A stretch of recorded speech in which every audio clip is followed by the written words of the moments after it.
बिस्मिल्लाहिर्रहमानिर्रहीम। अस्सलाम वालेकुम नाज़रीन, आप यूट्यूब चैनल देख रहे हैं। मैं इमरान खान हूँ।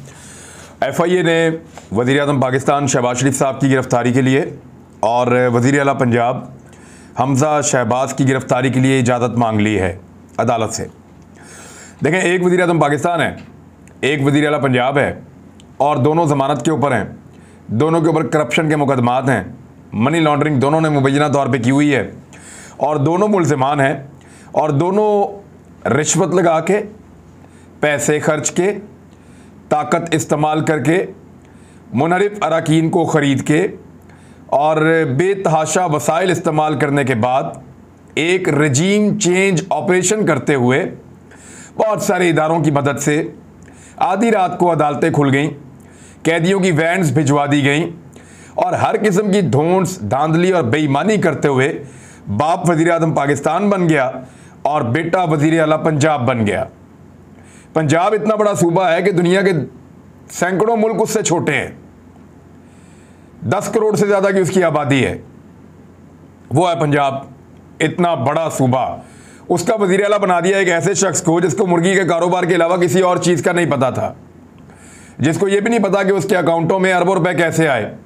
उसने कहा जी मुझे पता ही नहीं चला कौन डाल गया कौन निकाल गया। एक ऐसा आदमी, मनी लॉन्ड्रिंग के इनके ऊपर इल्ज़ामात हैं और बड़ा ओपन एंड शट केस है। पूरी की पूरी बैंक ट्रांजैक्शंस मौजूद हैं कि चपड़ासी के अकाउंट में अरबों रुपए आ गए, ड्राइवर के अकाउंट में, स्टोर कीपर के अकाउंट में, छोटे छोटे मुलाजमीन जो कोई 25,000 पे काम करता है, कोई 20,000 पे काम करता है, उनके अकाउंटों के अंदर जो है वो अरबों रुपए आ रहे हैं, जा रहे हैं और फिर वो पैसे वहाँ से निकल के इनकी अपनी फैमिली के अकाउंटों में आ रहे हैं, फिर वो पैसा मनी लॉन्डर हो रहा है। ये सारे केसेस इनके ऊपर है। अब उनकी गिरफ्तारी की इजाज़त मांग ली गई है क्योंकि दोनों मुल्ज़िमान ने जो तफ्तीश हो रही है या जो तहकीकात हो रही हैं उनमें वो शरीक नहीं हो रहे। यानी ना शहबाज शरीफ ना हमज़ा शहबाज, ये दोनों कोऑपरेट ही नहीं कर रहे, ताउन नहीं कर रहे तफ्तीश के अंदर, सवालों के जवाब देने नहीं आते, शामिल तफ्तीश नहीं होते ये दोनों लोग। अब इसकी वजह से बहुत परेशानी है और FIA ये समझती है कि हमारे सवालात के जवाब नहीं देंगे तो हम केस कैसे मुकम्मल करेंगे। इस बुनियाद पे उन्होंने अदालत से कहा जी इनको गिरफ्तार करना, इसके बगैर गुजारा नहीं है। बात यह है कि अगर ये दोनों गिरफ्तार हो जाएंगे तो मुल्क कौन चलाएगा। ये सवाल उठाया गया टीवी चैनल्स पे, तो मैं बता देता हूँ मुल्क वही चलाएगा जो चला रहे हैं। ना ये दोनों मुल्क चलाने के काबिल हैं, ना इनके अंदर मुल्क चलाने की कोई काबिलियत है, ना ये मुल्क चला रहे हैं।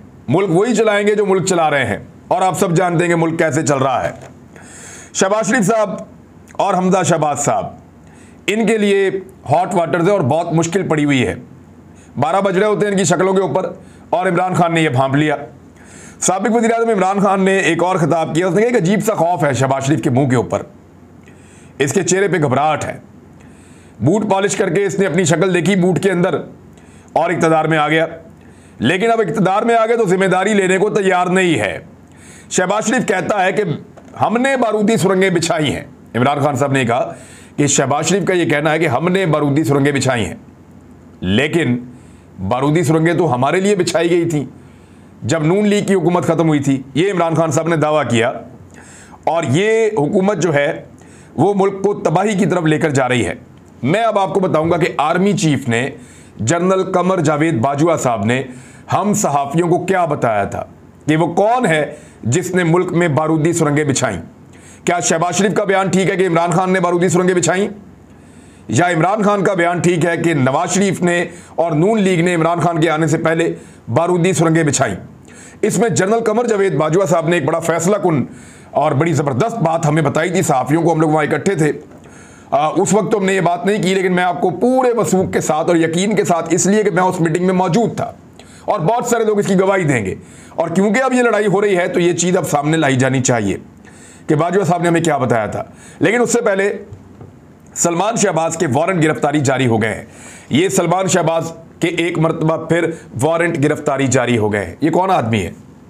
ये वो आदमी है जो वज़ीर आज़म पाकिस्तान शहबाज शरीफ साहब ने 2 गैर मुल्की दौरे किए हैं, 2, बल्कि ये इधर लंदन भी गए थे तो वहाँ पे भी ये पहुँचा हुआ था।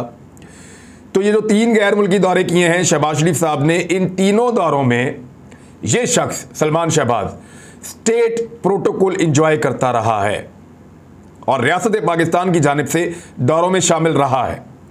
चाहे सऊदी अरब के शाही ख़ानदान के साथ मुलाकात हो, वहां पे आपको ये बैठा हुआ नजर आएगा। ये बंदा कौन है जिसको अदालत ढूंढ रही है? ये बंदा कौन है जिसके वारंट गिरफ्तारी बार बार जारी किए जा रहे हैं? ये बंदा कौन है जो अदालत को मतलूब है, मफरूर है, इश्तिहारी है? ये बंदा वो है जो वज़ीर आज़म पाकिस्तान के साथ जो पहला दौरा हुआ सऊदी अरब का, उसमें शाही खानदान के साथ होने वाली मुलाकात में पाकिस्तान के स्टेट गेस्ट की सूरत में मौजूद था। ये वो बंदा है। लंदन में भी ये ऐसे ही मौजे करता रहा है सरकारी प्रोटोकॉल्स को। और अब जब तुर्की का दौरा किया, परसों की बात है, तस्वीर आई है शहबाज शरीफ साहब की। शहबाज शरीफ साहब मिल रहे हैं रजब तैयब उर्दगान की फैमिली के साथ, और ये एक high level state to state conversation है और हुक्मरानों की आपस की मुलाकात है। उसमें यही सलमान शहबाज, जिसको आज भी अदालत ढूंढ रही है और पुलिस को कह रही है FIA को कि ये वारंट गिरफ्तारी लो, इसको लेकर आओ, ये बंदा सरकारी प्रोटोकॉल के अंदर सरकार की नुमाइंदगी करते हुए, यानी नुमाइंदगी होगी ना, स्टेट गेस्ट है उनका, और वहां पे वजीर आजम के साथ एक ही टेबल पे बैठा हुआ था अपनी बीवी को लेकर के। ये है वो सलमान शहबाज। अदालत ढूंढ रही है, पाकिस्तान का मफरूर और इश्तिहारी है, और पाकिस्तान के इदारे, शहबाज शरीफ साहब का प्रोटोकॉल, वो इसका बहुत ख्याल रख रहे हैं मुख्तलिफ मुल्कों में। पाकिस्तान नहीं आ रहा। तो ये है जनाब पाकिस्तान के निज़ाम कानून के साथ घटिया तरीन मजाक, भोंडा तरीन मजाक जो पाकिस्तान के निज़ाम कानून के साथ, पाकिस्तान की अदलिया के साथ ये खानदान कर रहा है बड़े लंबे अरसे से। तो अब तो बहुत खुलकर कर रहे हैं। ऐसा लगता है तकलीफ देना चाहते हैं अदलिया को, जजेस को, सबको, इदारों को, बताना चाहते हैं उनकी औकात कि तुम इसको पकड़ना चाहते हो, वो देखो वो रियासत पाकिस्तान की जानिब से स्टेट गेस्ट बन गया जाके कई मुल्कों के अंदर, और उसको वही प्रोटोकॉल दिया जा रहा है जो वजीर आजम को मिलना चाहिए, वजीर आजम के साथ जो जा रहा है। अब आ जाए इस बात पे कि जनरल बाजवा ने हमें क्या बताया था। जनरल बाजवा ने साफियों को बताया कि मिफ्ता इस्माइल साहब उनको मिलने के लिए आए, और ये बात है सन 2018 की, जब PMLN अपने बजट पे काम कर रही थी। शाहिद खाकान अब्बासी साहब वज़ीर आज़म पाकिस्तान बन चुके थे, इसहाक डार साहब पाकिस्तान से भाग चुके थे, और मिफ्ता इस्माइल साहब जो हैं वो उस वक्त वज़ीर ख़जाना के कलमदान पे विराजमान थे, और बजट की तैयारियां चल रही थी। ये वो टाइम है, हर बजट के लिए जो वज़ीर ख़जाना है वो एक दफ़ा GHQ में जाता है और फ़ौज के साथ उसके मुज़ाकरात होते हैं। ये एक सेट पैटर्न है, सब जाते हैं, सब मिलते हैं, और क्योंकि बजट का बड़ा हिस्सा दिफाई भी है तो इसलिए वहाँ कुछ चीज़ें तय होती हैं। तो उसमें जो है वो मिफ्ता इस्माइल साहब गए, तो आर्मी चीफ से भी उनकी मुलाकात हुई। तो मिफ्ता इस्माइल ने आर्मी चीफ से कहा कि दुआ कीजिए कि 2018 में मुस्लिम लीग नून को हुकूमत ना मिले। ये बात जनरल कमर जावेद बाजवा साहब ने बताई थी। जैसे थोड़े दिन पहले कहा ना वो चौधरी गुलाम हुसैन साहब ने कि जनरल कमर जावेद बाजवा साहब ने ये बताया, और मैं दावे के साथ कहता हूं कि वो कहें कि उन्होंने नहीं बताया मुझे, कि जो 19 अरब डॉलर चाइना से आए थे उनमें से सीधे सीधे आधे पैसे ये नून लीग वाले खा गए थे, इनकी जेबों में चला गया था। ये जनरल बाजवा साहब ने बताया था चौधरी गुलाम हुसैन साहब को। मेरे साथ दर्जन भर सहाफ़ी मौजूद थे, जहां उन्होंने बताया कि मिफ्ता इस्माइल आए मेरे पास और उन्होंने मुझे कहा कि दुआ करें जनरल साहब 2018 में हमारी हुकूमत ना आए। तो मैंने कहा क्यों? तो मिफ्ता इस्माइल ने कहा कि हमने इकॉनमी की वो हालत कर दी है कि जो भी इस मुल्क में हुकूमत बनाएगा 3 साल तक उसकी कमर ही सीधी नहीं होगी। इसहाक डार इस इकॉनमी में ऐसी माइंड्स लगा गए हैं, ऐसा बेड़ा गर्क करके गए इस इकॉनमी का, और ऐसे घिनौने तजर्बे करके गए हैं। और जनरल बाजवा साहब ज़ाती तौर पे, क्योंकि वो ये बात कर रहे थे तो हमने इससे ये असेसमेंट ली कि वो ज़ाती तौर पे बहुत खिलाफ हैं इसहाक डार के, कि इसहाक डार ने पाकिस्तान की इकॉनमी को तबाह बर्बाद कर दिया है।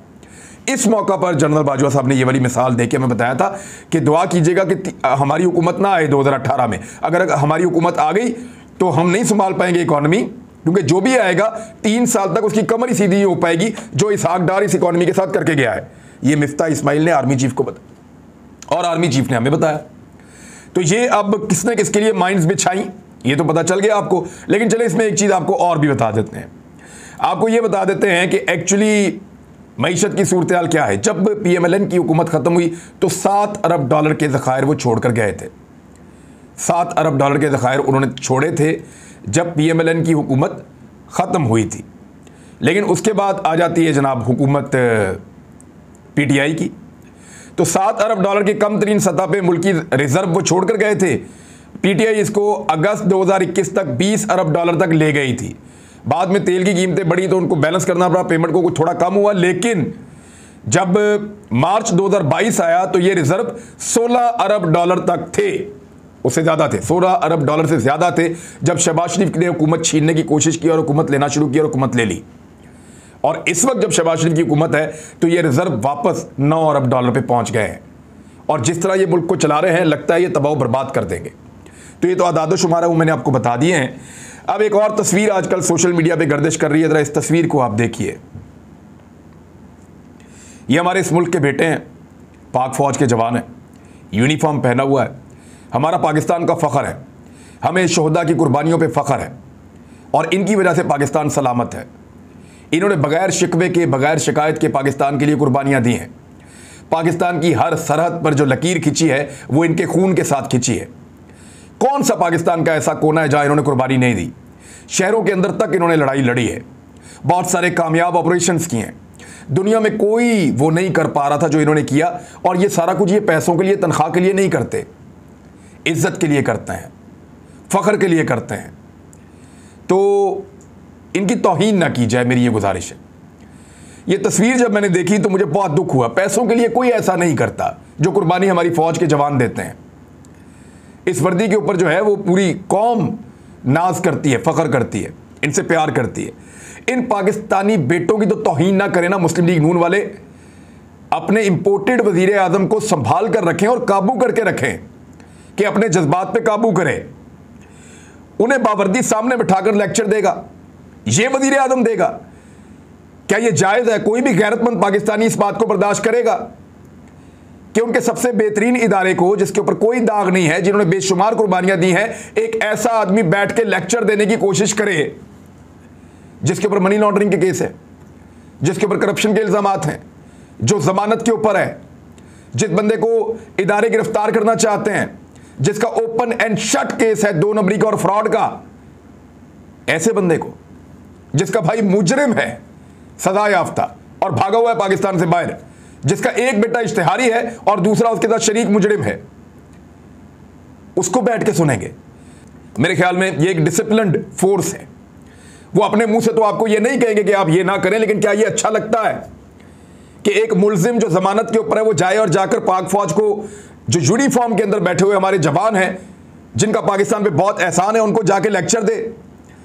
और एक ऐसा शख्स जिसका कोई कैरेक्टर नहीं है करप्शन के अलावा इस वक्त तक।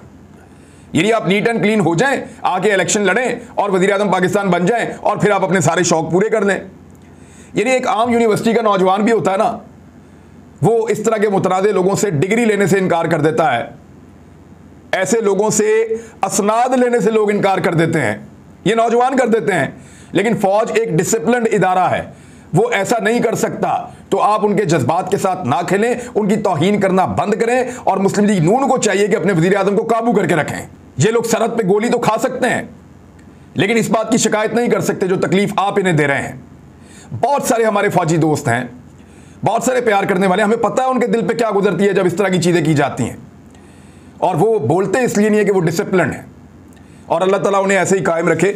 लेकिन हम बोलेंगे उनके बिहाफ के ऊपर जब जब आप उनकी तौहीन करेंगे, जब जब आप उनको दीवार के साथ लगाएंगे, जब जब आप उनका दिल दुखाएंगे, वो बोल पाए ना बोल पाए, हम उनकी ज़बान है।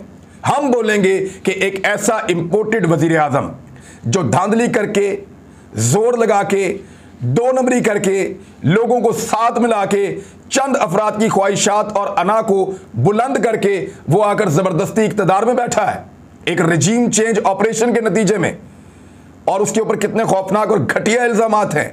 वो आदमी जाकर पाक फौज के जवानों को लेक्चर देगा, सवाल ही पैदा नहीं होता। हम बोलेंगे इसके ऊपर। दूसरी जानिब शहबाज शरीफ साहब के ऊपर यह इल्ज़ाम भी लगाया गया है कि उन्होंने FIA को यरगमाल बना दिया है और अब वो कुछ नए कवानीन पास कर रहे हैं, यानी नैब के उन्होंने पर काट दिए। ओवरसीज़ पाकिस्तानियों के मामले के ऊपर उन्होंने एक पोजीशन ले ली और वहाँ बिल पास कर लिया। फिर उन्होंने जो है वो इलेक्टोरल रिफॉर्म्स के नाम के ऊपर इलेक्ट्रॉनिक वोटिंग मशीन भी ख़त्म कर दी।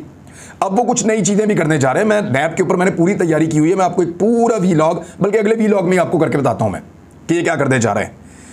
बहरहाल सदर पाकिस्तान ने मना कर दिया है और उन्होंने ये कहा कि ये आइन की रूह के ख़िलाफ़ है जो तुम लोग कर रहे हो, जो नैब के साथ कर रहे हो, जो इलेक्टोरल रिफॉर्म्स के नाम के ऊपर धांधली की तैयारी कर रहे हो। सदर पाकिस्तान ने उसको इनकार कर दिया है पास करने से, क्योंकि सदर के पास जाती हैं समरीज। तो उसके बाद आखिरी ऑप्शन ये रह गया हुकूमत के पास कि वो मुश्तरका इजलास बुलाएं कौमी असम्बली का और सेनेट का, और मुश्तरका तौर पे उसको वहाँ से मंजूर करवा लें। उसके बाद सदर की मंजूरी की ज़रूरत नहीं रहती। दूसरी जानिब चेयरमैन नैब की तकर्री के हवाले से एक दरखास्त दायर कर दी गई है कि चीफ जस्टिस ऑफ पाकिस्तान की मंजूरी के बगैर आप किसी आदमी को चेयरमैन नैब तैनात नहीं कर सकते। मामला उतने आसान भी नहीं है शहबाज शरीफ के लिए और हमजा शहबाज के लिए जितना उनको लगता है। लोड शेडिंग का इन्होंने बेड़ा गर्क करके रख दिया कि इलेक्ट्रिक 15 घंटे तक लोड शेडिंग ले गई है। इन्होंने दावा किया था 1 मई से अब तक कोई लोड शेडिंग नहीं हो रही। शहबाज शरीफ ने कहा 2 घंटे से ज़्यादा नहीं होनी चाहिए। हर घंटे के बाद 2 घंटे की लोड शेडिंग हो रही है इस वक्त पाकिस्तान में, और ये आपस में झगड़े करके लोगों को बेवकूफ़ बना रहे हैं। हम पेट्रोल वापस ले रहे हैं, अफसरान का पेट्रोल वापस ले रहे हैं, उनका कुछ वापस नहीं ले रहे, सब 2 नंबरी है। बस टीवी पे खबरें चलाएंगे, वो सारी मुराद, वो सारी चीज़ें, 2-2 गाड़ियाँ, 4-4, 6-6 गाड़ियाँ, 2-2 घर, वो पेट्रोल, वो सब कुछ वो इनके पास मौजूद रहेगा। हालांकि वो पीनट है लेकिन वो इनके पास मौजूद रहेगा।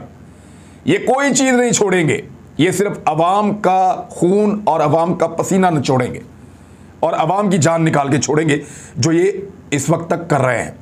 गैस की शदीद लोड शेडिंग, यानी इन्होंने टेक्सटाइल को गैस की बंदिश कर दी है, उनको गैस नहीं दे रहे, वो अपने ऑर्डर पूरे नहीं कर पा रहे, उनके भी कारोबार का बेड़ा गर्क कर दिया है और वो इसके ऊपर सरापा एहतजाज हैं। 45% तक गैस की कीमत में इन्होंने इजाफा कर दिया है।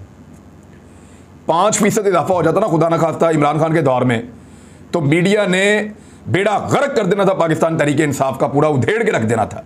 45% का इजाफा। ये देखिए आप, पेट्रोल 1 हफ्ते में 60 रुपए फी लीटर बढ़ा दिया, बिजली 8 रुपए फी यूनिट बढ़ा दी, गैस 45% का इजाफा कर दिया। आटे वाले कह रहे हैं हम आटा महंगा देंगे नहीं तो हड़ताल पे जा रहे हैं। किरायों के अंदर इजाफा, हर चीज में इजाफा करने के बावजूद इस मरतबा मीडिया ये नहीं कह रहा कि महंगाई हो रही है, वो ये कह रहे हैं कि मुश्किल फैसले लिए जा रहे हैं। फिटे मुंह ऐसी सहाफत के ऊपर। अब तक के लिए इतने, अपना ख्याल रखिएगा, अपने इस चैनल का भी। अल्लाह हाफ़िज़।